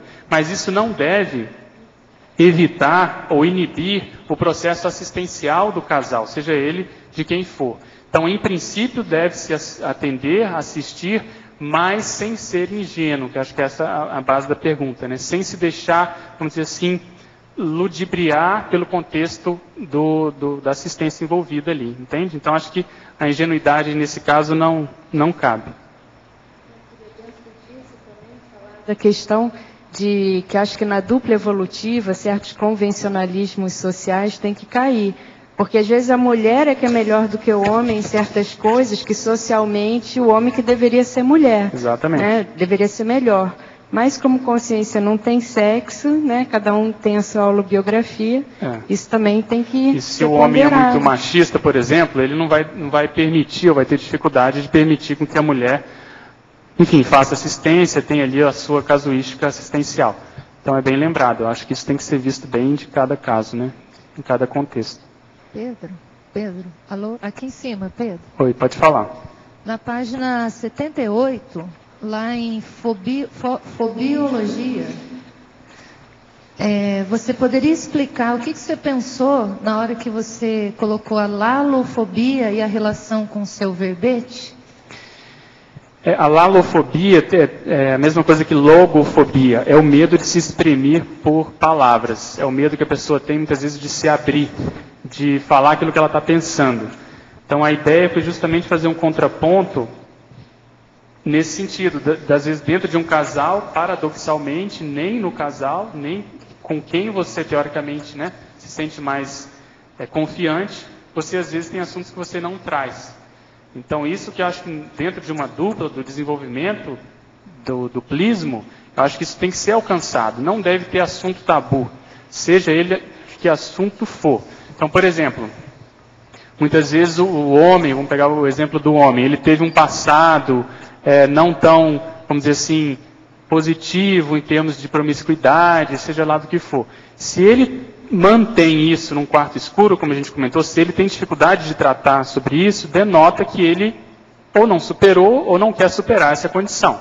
Por outro lado, se ele tem condições e sente confiança na parceira, de poder eventualmente falar, expor e colocar o histórico dele no momento adequado, sem que isso vá gerar maiores desgastes, isso exemplifica uma condição de maturidade maior. Mas isso tudo tem que ser visto de cada caso, em cada momento, para também não chegar àquela condição da pessoa que, vamos dizer assim, vomita tudo na outra, todo o passado. Olha, eu quero ficar livre disso, eu quero que você saiba que eu fiz isso e aquilo outro, e vamos dizer assim, para não pensar mais sobre isso. Então eu acho que tem um crescendo aí. Naturalmente, a confiança vai sendo conquistada a ponto de você não ter mais nenhum desses tipos, nenhum assunto, nenhum fato, nenhuma condição em que você se envergonhe de ter cometido nenhuma falta, nenhum erro, e vice-versa. A mulher é a mesma coisa. Às vezes o caso da mulher é mais crítico, porque se a mulher tem um passado que pode ser compreendido pelo homem, como se fosse assim, foi muito dada, foi muito promíscua, era tida como, vamos dizer, dava mais chuchu na serra, que o pessoal fala. Isso para o homem pega muito. Então isso vai abalar as estruturas ali da relação. Então a relação tem que estar muito sólida para a mulher poder abrir isso para ele, enfim, falando das condições dela na época, do que ela achava, o que ela estava procurando, quais eram as intenções, enfim, e assim sucessivamente. Então, esse medo de falar, eu acho que ele é um sintoma. E aí precisa ver o que está por trás disso, porque muitas vezes são essas preocupações que os assediadores usam para manipular. Aquela coisa fica assim, fica mal parada e não fica nem dito nem não dito, fica nas energias. Então, enquanto isso não é explicitado, eu acho que pode ser fonte ali de assédio. Tudo bem? Não sei se eu expliquei. Então, lalofobia é esse medo que a pessoa tem de se expressar, né? Pedro, eu estava reparando aqui no seu verbete o seguinte: você tem várias palavras aqui que você ressuscitou. O próprio aristo, que é o colóquio íntimo, faguice, que é meiguice, o ciciar, dizer em voz baixa, o iléscibras, carícias e afagos, o sexto, que é trejeito, deve ter até mais. Essa tendência sua de ressuscitar palavras faz parte da sua pesquisa? Eu gosto de... o pessoal está brincando aqui comigo. Eu gosto de palavras e vamos dizer assim, aprecio muito quando o professor Valdo faz isso nos verbetes, que é a recuperação de um vocábulo, né, que está às vezes envelhecido. Então, essa condição eu, vamos dizer, admiro e gosto de procurar palavras que demonstrem a mesma ideia, só que sob um viés um pouquinho diferenciado. Então, a pesquisa que a gente fez aqui foi no sentido de mostrar essa possibilidade do diálogo romântico, por exemplo, a faguice verbalizada. A faguice verbalizada é o quê? O processo de quem afaga, da meiguice. Exatamente. Então, demonstra bem essa proposta do Aristo, que é você poder falar coisas às vezes sérias, críticas, sem perder a afeição, sem perder o carinho e o respeito pela outra pessoa. Eu achei bonito também esse ciciar romântico, né? Dizer em voz baixa. O ciciar é o sussurrar, né? Sussurrar. Em voz baixa. Isso é linguagem poética. É muito diferente da banana para você, assim. Agora, talvez o menos comum aqui seja iléscibra. Eu fui achar isso num dicionário de Portugal que nem tem no AIS, né? Talvez não em Portugal seja mais... iléscibra é justamente essa sedução, charme, né? Essa condição que permeia, né, o diálogo do casal íntimo mais harmonioso, né? Tá, ok, obrigado. Pedro, oi, aqui, pode falar. No paradoxo, página 78, o segundo paradoxo, se você ainda não explicou, poderia ampliar para mim? É o paradoxo paragenético, androtemperamento no ginossoma e ginotemperamento no androssoma. Né? Isso. Então, isso aqui, a ideia não foi falar do homossexualismo. A ideia foi estudar e perceber que, em função, enfim, do processo das ressomas, da paragenética, muitas vezes a gente encontra aquele casal em que a mulher é mais durona, às vezes tem um temperamento mais masculino, vamos chamar assim, que é mais habitual no homem, e o homem que tende a ser mais, vamos dizer assim, mais passivo, mais mole, mais afeminado, sem ser homossexual. Então, isso na experimentologia, vamos dizer assim, no observar dos casais, a gente observa, e isso é explicado justamente pelo fato das vidas anteriores, né? Que às vezes a pessoa vem várias vidas como homem e tem ali a possibilidade, a proposta de, nessa atual existência, ganhar um ginossoma. Então, esses cestros, essa tendência, essa dileção, a tendência é manifestar nesse soma, apesar dele ser feminino, vamos dizer, o jeitão masculinizado tende a aparecer também. É uma forma, talvez, de amainar a questão masculina ou feminina, que é de uma atuação anterior, talvez? Exatamente. Então a ideia foi justamente extrapolar as pesquisas do Aristo e da dupla evolutiva para as retrovidas. Então, quais são as tendências que esse casal, enfim, cada parceiro demonstra no dia a dia? Por quê? Ali nas quatro paredes, dentro da casa, em função da intimidade, a pessoa se solta mais. Ela tem menos opressão, né? E quando ela tem essa pressão menor, ela tende a se mostrar mais como ela realmente é. Então, quando ela se mostra, muitas vezes você consegue diagnosticar, você consegue ter elementos para poder inferir possíveis retrovidas ou retrogênero dessas pessoas. Tem umas que são mais escancaradas do que as outras. Mas a intenção foi essa. E o caso mais assim explícito, né, é quando esse parceiro, essa pessoa, enfim, ela não se dá bem com o próprio soma, que aí entra numa condição do homossexualismo, né, da homossexualidade. Obrigada. Então seria uma nuance dentro disso. Pergunta aqui. Minha irmã me falou há alguns dias que quando estava colocando minhas duas sobrinhas para dormir, sentiu uma forte presença atrás dela. Quando se virou, viu uma senhora de idade avançada olhando seriamente para ela. Contudo, não sentiu nada muito negativo, mas tampouco nada de bom. Se apavorou e começou a rezar. Quando comunicou a meu cunhado, ela disse que ele disse que naquele mesmo local o sobrinho dela havia visto uma criança, o que a deixou mais apreensiva.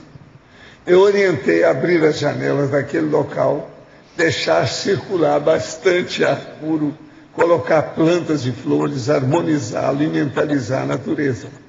Fiz orientações na perspectiva conscienciológica. Ela e minhas sobrinhas agora estão dormindo bem à noite. O que o senhor acha que está ocorrendo? Orientei correto minha irmã em relação ao local? Olha, vai em frente. Agora, qualquer coisa, dá uma geral lá para blindar o ambiente com energia. Exterioriza a energia, que sempre ajuda. Agora, aqui para você. Aprofunde, por favor, na taxologia, página 79, item, cursos. A itinerância docente da dupla. A itinerância docente da dupla é quando o casal viaja, vai para uma outra cidade, um outro país, inclusive, ministrar cursos da conscienciologia. Então, a gente deu o exemplo aqui do Wagner, professor Wagner e professora Nancy, né, que costumam fazer isso muito frequentemente. No nosso caso aqui, a gente já viajou para ministrar o curso Lexicologia. Então, é quando o casal sai para ministrar esses cursos. Ou também tem aí na sequência, quando um vai ministrar o curso e o outro é aluno. E vice-versa. Muitas vezes, dependendo do curso, essa dobradinha se inverte. Então, um vira aluno do outro.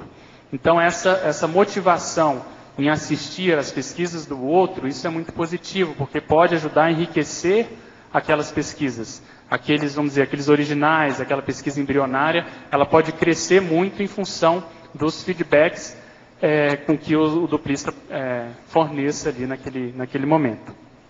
Ok? Na sua experiência, como otimizar o início de um relacionamento afetivo sexual quando não se tem a experiência de dupla evolutiva?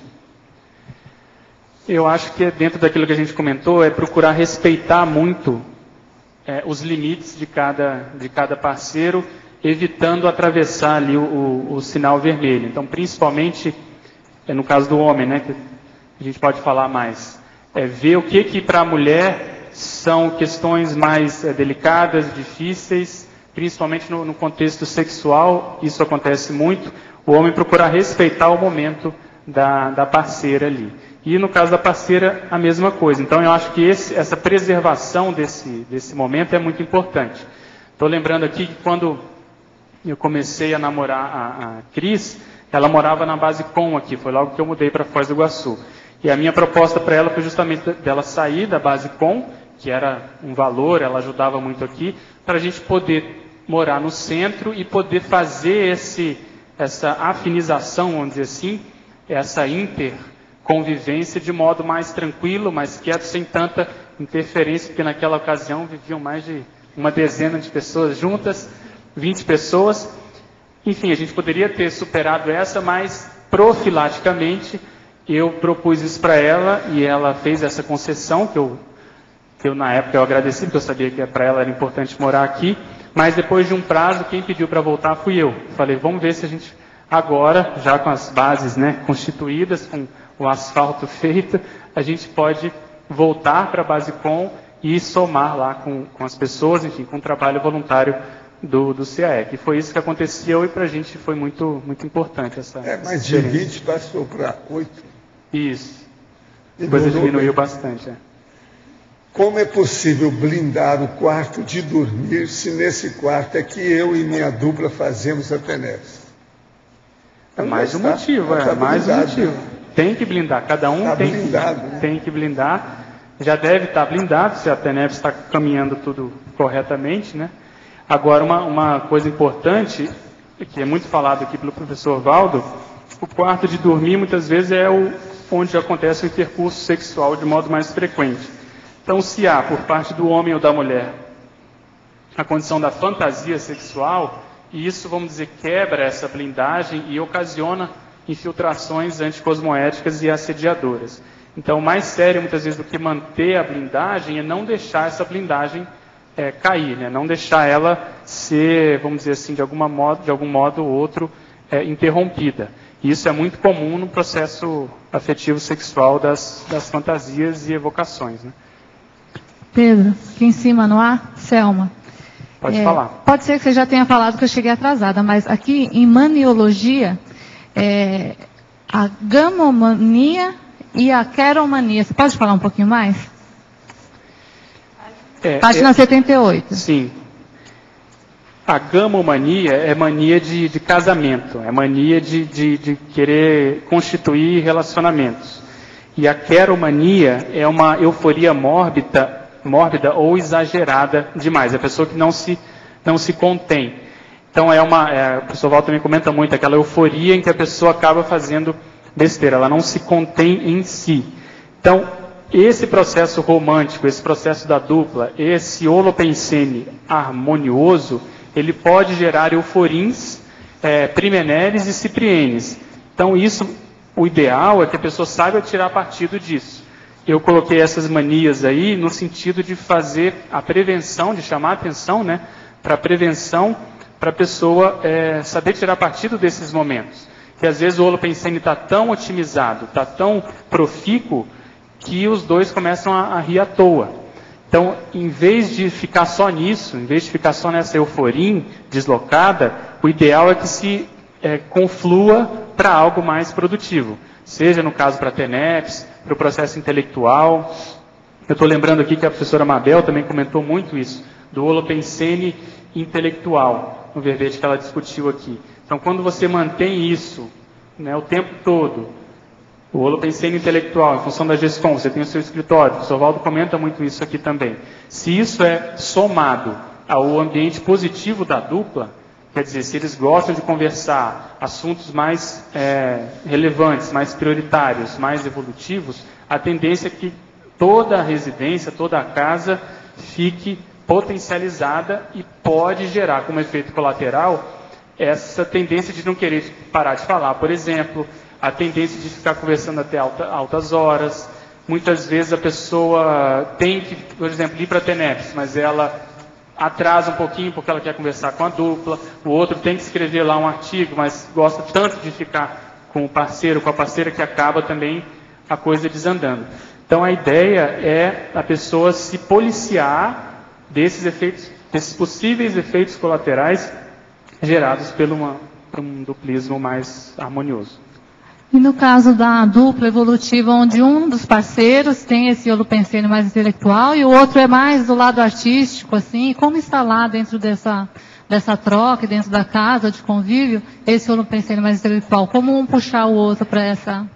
No caso, quem tem mais a experiência tem que dar as dicas ali, as noções, vamos dizer assim, o fio da meada, e por parte da outra pessoa tem que ter um abertismo, ela tem que querer. No caso do artista, às vezes a dificuldade de se concentrar, de ficar quieto, de passar às vezes horas sem falar nada. Por exemplo, no nosso caso, a Cris tem uma capacidade de concentração muito grande.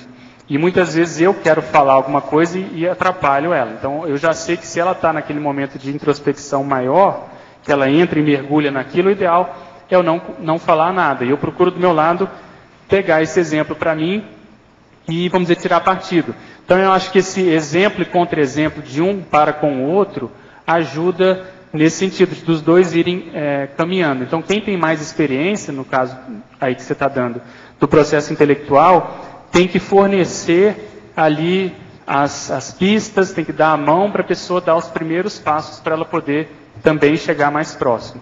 Toda disparidade na dupla, como você comentou, um é muito intelectual, outro é muito artístico, um é muito isso, outro é muito aquilo, o ideal é que isso não ocorra tanto, para que justamente possa criar uma harmonia maior no casal. Então esses gaps, o ideal é que eles sejam, na medida do possível, contornados. É lógico que isso não vai se igualar nunca, porque cada um é de um jeito, tem um temperamento, tem um histórico, mas eu sou mais favorável a essa condição de se diminuir essas arestas muito acentuadas. E no caso aí que você comentou do intelectual, ele também pode aprender alguma coisa com o holopensene artístico, muitas vezes, vamos supor, de repressão, de criatividade, de se soltar mais. Seja lá o que for, ele também pode ter essa contribuição para o lado dele. Ok?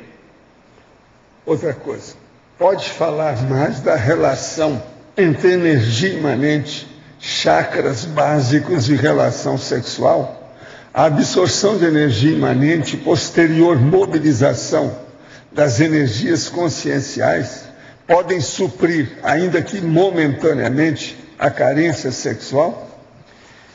Eu acho que sim, não vai conseguir suprimir tudo, mas é um bom recurso. Fisiologicamente, e parafisiologicamente, melhor falando, os plantochakras, que são os chakras secundários localizados nas plantas dos pés, eles absorvem a energia mais densa da Terra, que é chamada energia telúrica. E essa energia é concentrada no sexochakra. E a partir do sexochakra é espraiada, principalmente na relação sexual, para todos os outros chakras e para o ambiente também, de forma geral. Então isso é bom lembrar, seja no caso da dupla ou no caso da pessoa, do solteiro, a atividade física, principalmente a esteira aeróbica, pelo fato da pessoa estar constantemente batendo ali o pé no chão e fazendo exercício, tende a ajudar, tende a ativar o sexochakra. Então o sedentário tende a ter bloqueio também no sexochakra. Mesmo que ele tenha uma atividade sexual regular, esse chakra pode ser potencializado se houver um investimento maior em atividades físicas aeróbicas, principalmente a caminhada. Então acho que isso ajuda, no caso do solteiro, não vai resolver completamente o problema, mas acho que tende a ajudar, sim.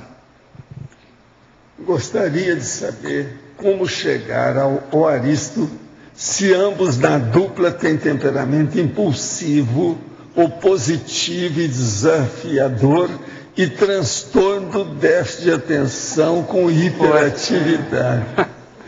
De que forma dar o primeiro passo para mudar a dinâmica de competitividade e opositividade e manter uma nova postura? A primeira coisa na minha terra é compostura. É a amor e geração que você comentou, né? Então, acho que isso aí é uma comorbidade grupal, né? Comorbidade A2. Então, como eu comentei, é o sinergismo trafarístico. Eu acho que isso tem que ser, vamos dizer assim, assunto de primeira ordem. Porque se um não consegue conversar com o outro, porque ambos são impulsivos, se eles não têm um momento em que eles podem parar, por exemplo, um almoço, um jantar, um horário do dia mais ou menos fixo, para que eles possam colocar em dia as suas conversas, o seu dia a dia, seja lá o que eles estão pensando, isso tem que ser instituído pelo casal como medida terapêutica até. Então, eles têm que sentar ali, comer com calma, para poder se entender. Então, essas estratégias têm que constituir, têm que fazer parte, eu acho, do dia a dia desse casal. Além disso, existem as técnicas conscienciológicas também. Por exemplo, foi reinaugurado agora o Laboratório de Mobilidade Física Vígio. Então, um tem que obrigar o outro a ir, né? Vai um dia, depois o outro, e aí ambos vão trocar experiências sobre quantos segundos conseguiram ficar ali imóveis, ou depois minutos, e assim sucessivamente até conseguir completar as horas propostas pelo experimento. Então, acho que esse investimento de enfrentar de cara esses trafares é o que mais atrai a atenção dos amparadores, porque a pessoa vai, no caso os dois vão aonde dói. Os trafares que devem ser superados. Muitas vezes eles se juntaram, dentre outras coisas, para poder superar essa condição nosológica e ajudar outras pessoas, seja através de artigos, de livros ou do próprio exemplo.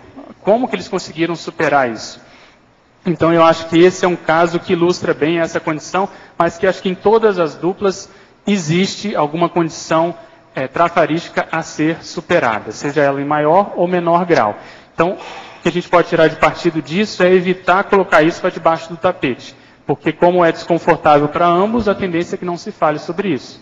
Então, eu acho que vale a pena colocar como ali o primeiro ponto de uma possível reciclagem. Esse aí A2. É o casal das olheiras. Os caras falam, mas vocês estão com olheira. O que houve? Não, nós passamos discutindo a noite inteira. Não consegue dormir, né? Não dormiram. Então, a ideia é essa.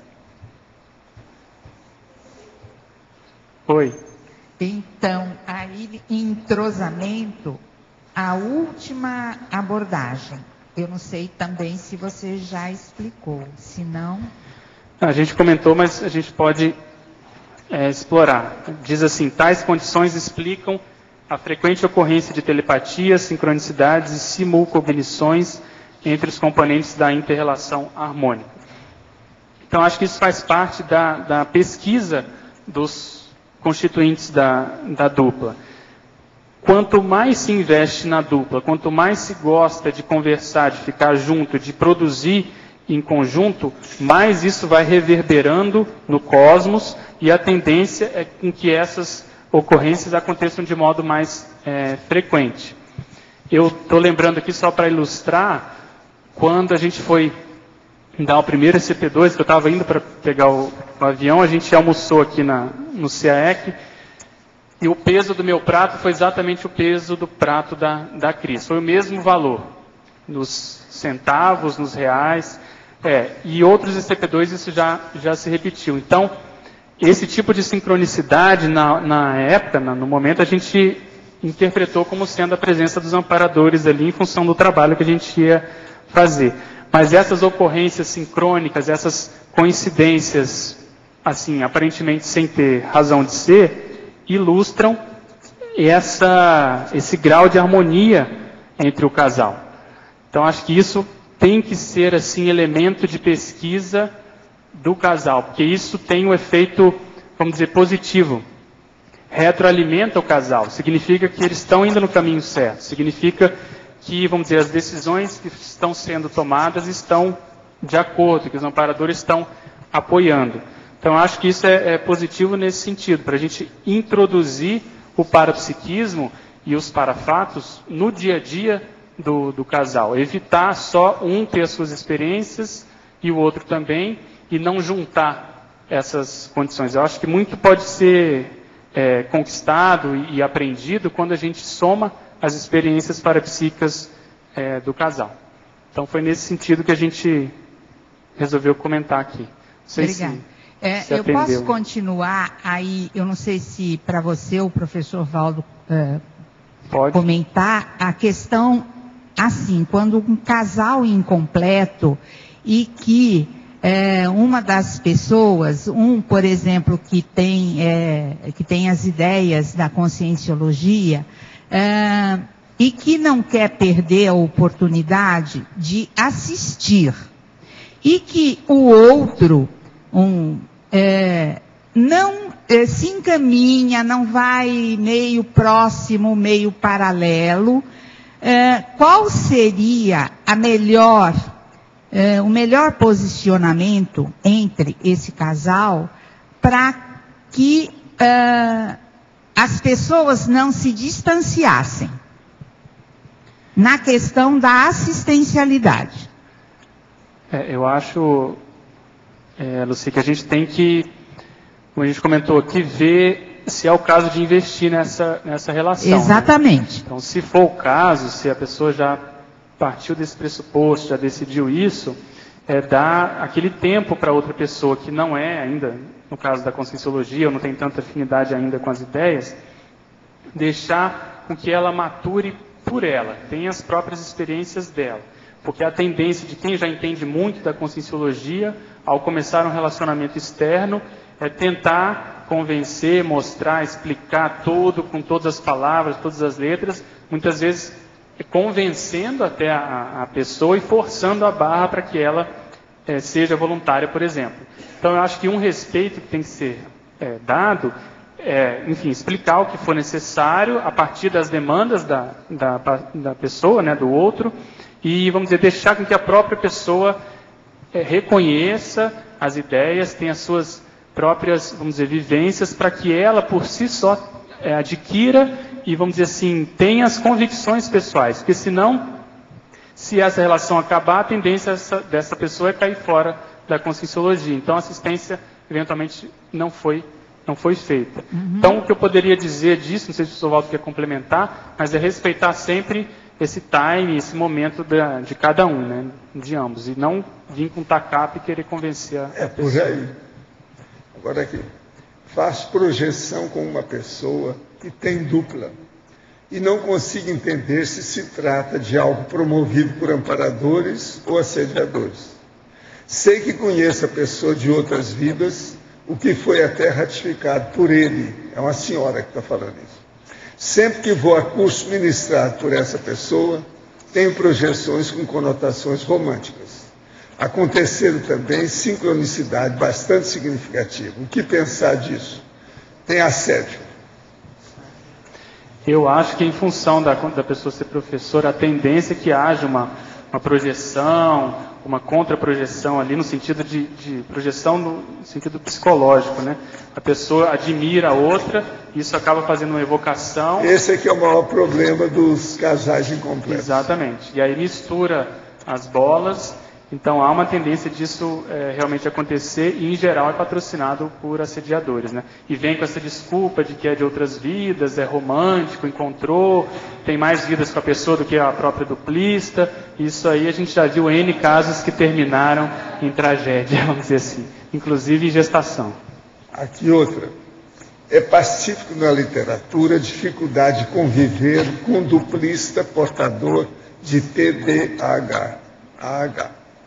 Além do autocontrole, o que o portador de TDAH pode fazer para reconquistar o parceiro se houve desgaste na relação? Eu acho que o maior exemplo é se tratar. Dar o exemplo de que ele está buscando tratamento, de que ele morde na língua quando precisa, ele ou ela, né? De que ele está fazendo força para reciclar, para mudar. E do parte de quem não tem essa hiperatividade reconhecer o esforço, saber que não é fácil. Quem tem um soma avariado, quer dizer, que tem um soma que não ajuda, que é difícil, que é doente, a pessoa, não é fácil ela superar a biologia humana. Então, de ambas as partes, acho que tem que ter essa intercompreensão, mas principalmente de quem tem a condição, tem que dar o exemplo de que está fazendo esforço ali para superar. Acho que isso ajuda a acalmar essa relação que muitas vezes ficou desgastada em função da impulsividade, da falta de atenção. Às vezes a pessoa está falando com a outra some da frente, quer dizer, sai correndo, e isso tudo faz parte do contexto clínico da condição. Esse é um exemplo, né, a hiperatividade, mas acho que a gente pode extrapolar isso para várias outras condições nosológicas em que deve haver um grau de compreensão maior. Né? Você quer falar? Eu queria só agregar uma coisa a isso que você falou, até pela minha experiência, né? Acho que quando um dos casais tem hiperatividade, bipolaridade, seja a doença nosográfica que seja, o outro deve ter muita paciência, mas quem tem a doença deve ser muito consciente, pesquisar muito sobre aquela doença, tentar superar a doença e nunca, no caso, aproveitar da sua doença para se justificar o tempo todo, que isso é uma coisa que a gente faz. E isso é muito perigoso para a relação. Não se auto-vitimizar, né, pela condição da própria doença. Isso é muito sério mesmo. Bem lembrado.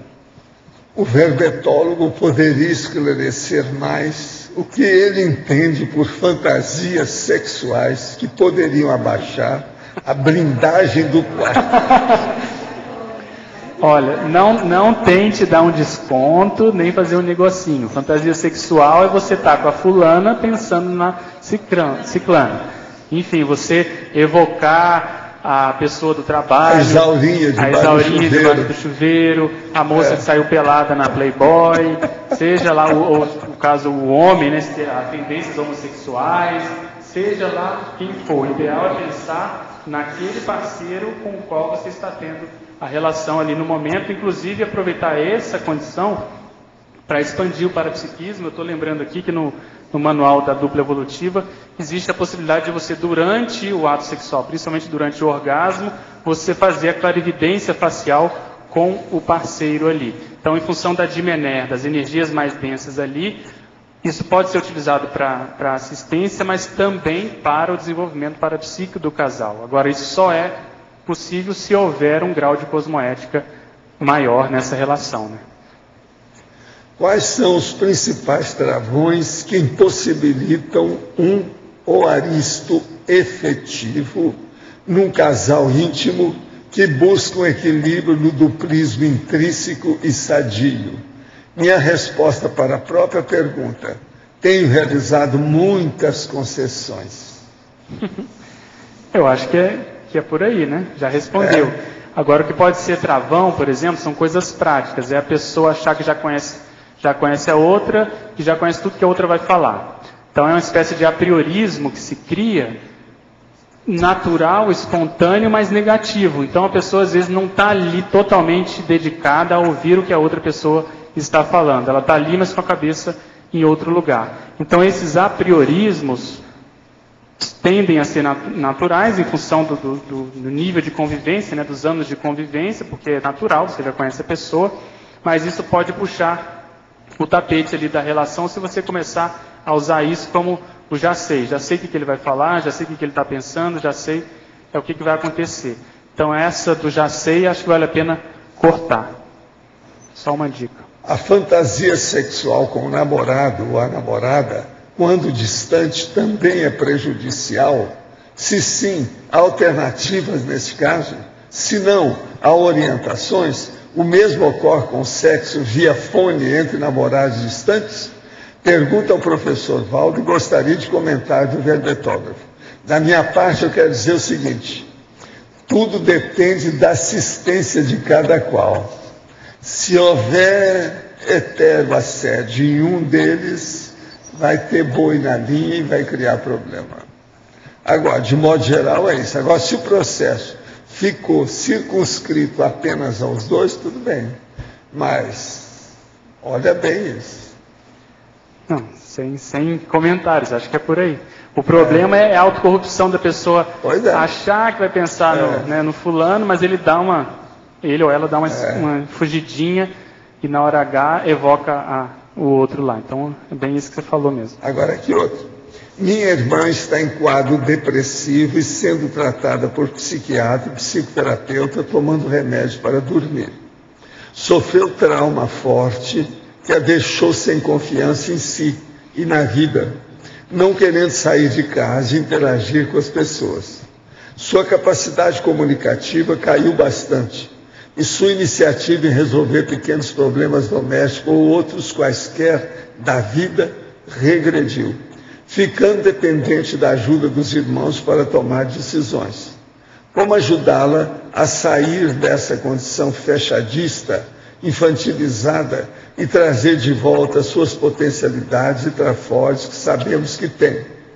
Será que essa condição é somente da própria consciência ou há assédio nisso? Qual orientação o senhor pode dar? Olha, se a coisa já vem de muito tempo, mostra que tem assédio. Quase sempre isso aqui já é assunto composto.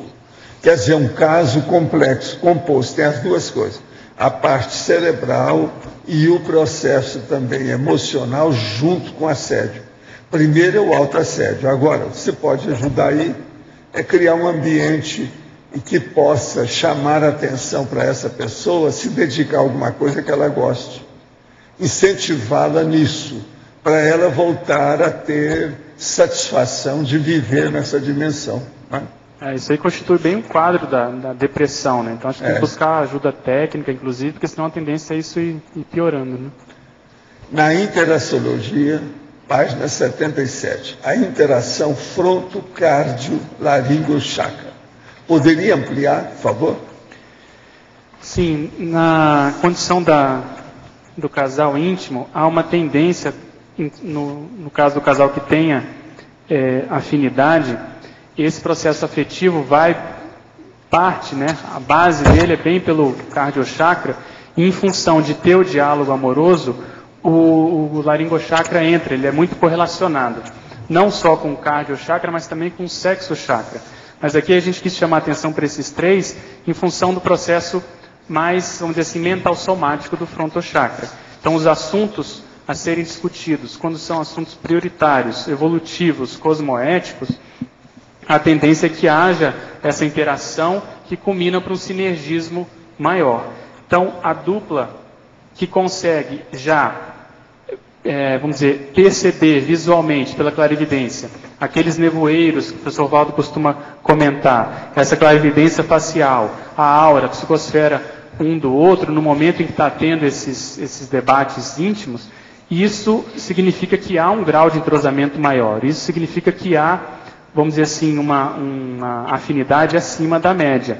E uma coisa que o casal pode tirar partido é, logo depois das relações sexuais, naquela condição de bido energético, em que um fica com a energia do outro em torno de 48 horas, há uma facilidade maior de se perceber essas manifestações energéticas. Então, como a gente estava comentando, saber usar a dupla evolutiva como um laboratório de convivialidade e de parapsiquismo é vamos dizer, uma técnica, uma maneira inteligente de não deixar a relação entrar na mesmice.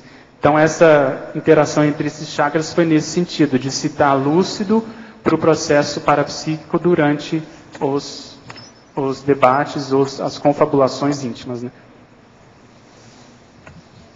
Pedro, aí nesse exemplo que você deu, para eu entender, quando é que seria o tempo limite ou o melhor tempo para que o casal se desvencilhasse dessa energia?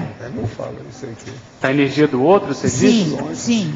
Não, eu acho que não tem essa abordagem assim, de se desvencilhar, não, porque é natural um ter energia do outro o tempo todo, principalmente... É o bem-estar.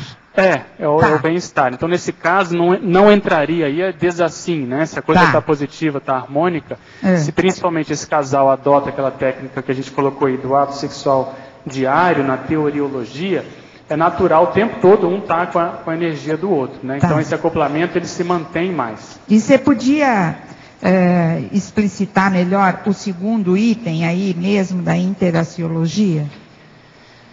A interação pré-kundalini, sexochakra, laringochakra. Foi o que a gente comentou desculpa. Antes. Então, no caso da esteira aeróbica, por exemplo, em que ambos fazem atividades aeróbicas, então isso há uma tendência de se ativar o sexochakra naturalmente, e durante a relação sexual, os dois chakras talvez mais, vamos dizer, requisitados e funcionantes seriam o laringo chakra e o sexto chakra, passando também, lógico, pelo cardio chakra. Então, isso em função, como foi comentado na pergunta aqui, das palavras que são comentadas, dos gemidos, daquilo tudo que é falado durante o ato sexual. Então, parafisiologicamente, há uma interação grande entre esses chakras. E não esquecer que nos pés tem os plantochakras, que inclusive na China, se não me engano no Oriente, tem aqueles martelinhos para se ativar os plantochakras, justamente para se ter vamos dizer, uma eficácia, um rendimento, um grau de satisfação maior no ato sexual. Pedro, aqui. Oi. Em fatologia, na terceira linha de baixo para cima, e depois na linha logo abaixo, são duas perguntas. Uma, você fala dos temperamentos convergentes, e depois na linha de baixo você fala dos maneirismos decodificados. Eu queria que você aprofundasse como que você entende isso. Os temperamentos convergentes, complementares e concatenados. Eu acho que para duas pessoas constituírem ali um casal íntimo, tem que haver algum nível de convergência de temperamentos. Então tem que ter alguma coisa em comum.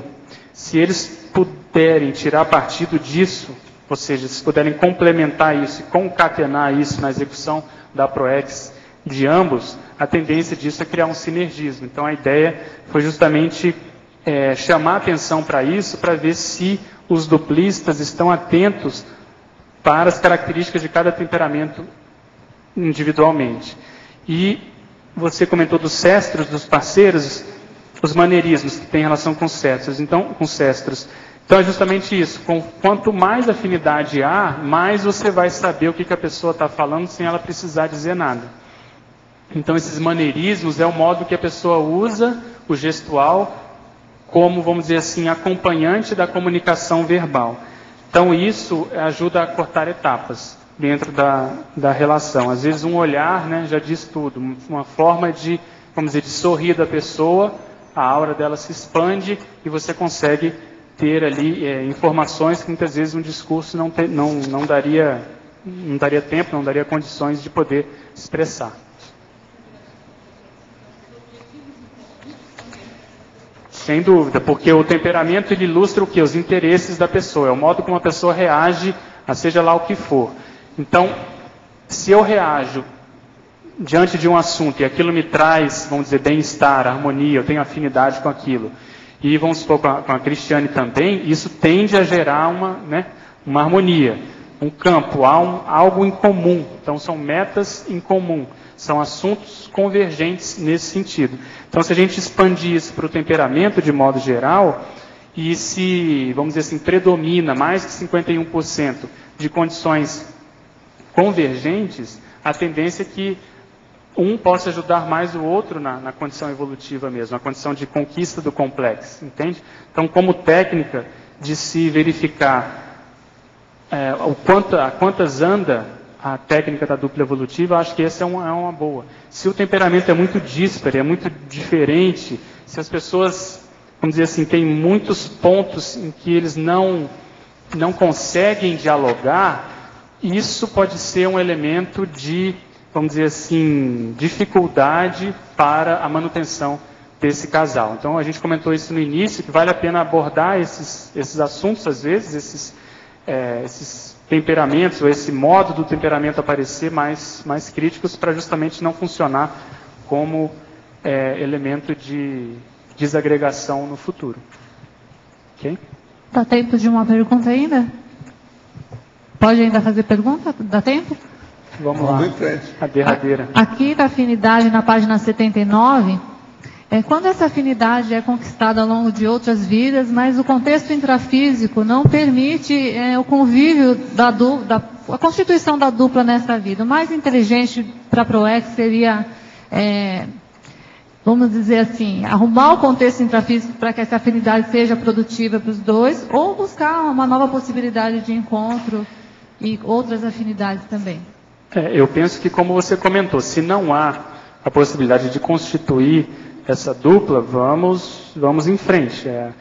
há uma impossibilidade, você não pode virar assediador da outra ou do outro em função, né, de um passado, de uma possibilidade de história do passado. O que costuma acontecer é que essas pessoas têm muita afinidade, às vezes afinidade intelectual, afinidade para algum assunto específico, elas podem constituir um casal íntimo, cosmoético, se for produtivo, dentro daquilo que elas fazem, mas não, teoricamente, né, na maioria das vezes, acho que tem que ser visto cada caso, mas em geral, não se deve ultrapassar a linha ali da cosmoética.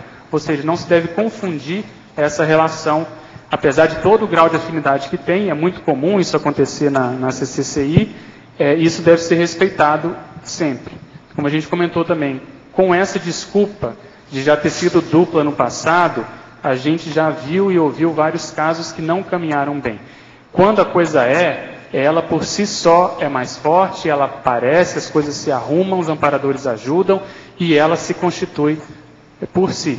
Então, quando a gente força a barra e começa a querer achar que o outro é realmente, ou a outra, em função de uma série de deduções, há uma tendência a se ocorrer um erro nesse caso, pelo menos esse é o meu ponto de vista. Então, na dúvida, abstenha-se, e se for para realmente acontecer, vamos dizer, a engrenagem grupocármica vai caminhar para que a pessoa esteja disponível quando a outra também estiver. Ok? Pedro, bem rapidinho, uma última pergunta que a Nicole fez aqui sobre o ciúme. Ciúme? Como se lida com isso quando um dos parceiros... Síndrome. Então, o ciúme denota insegurança, né? Denota falta de confiança na outra pessoa.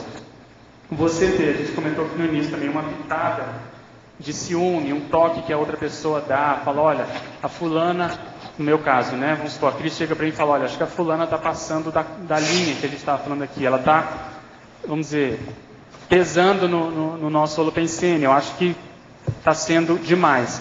E aí eu reconheço aquilo, eu tento frear essa condição e atender essa condição.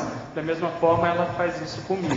Agora, quando a coisa torna-se muito possessiva, muito, vamos dizer, cotidiana, o tempo todo, essas discussões do casal voltam e meia voltam para esse assunto do ciúme, a tendência é que haja um desgaste maior da relação.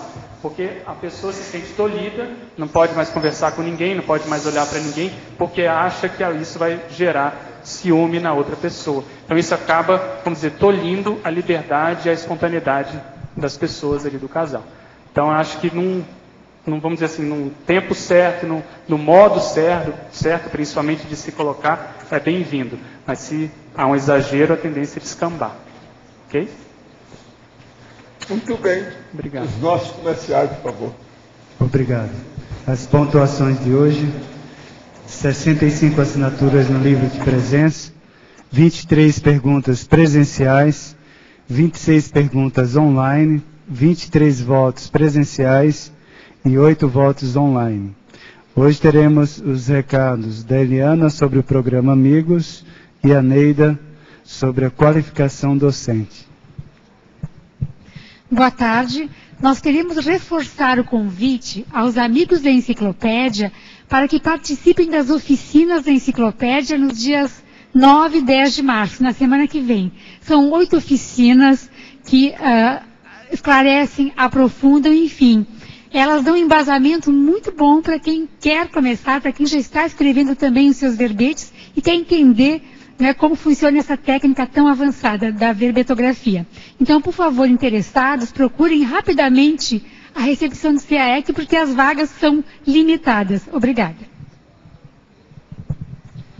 Boa tarde a todos. Em nome da Repreendência, estamos aqui para convidá-los para a 9ª qualificação docente, que vai acontecer em Foz do Iguaçu, dias 11, 12 e 13 de março. No próximo balanço, na próxima semana após o balanço. Então, o que acontece? Esse curso ele é dedicado aos professores de Conscienciologia e também aos professorandos, a todos que estão interessados em qualificar a sua prática parapedagógica.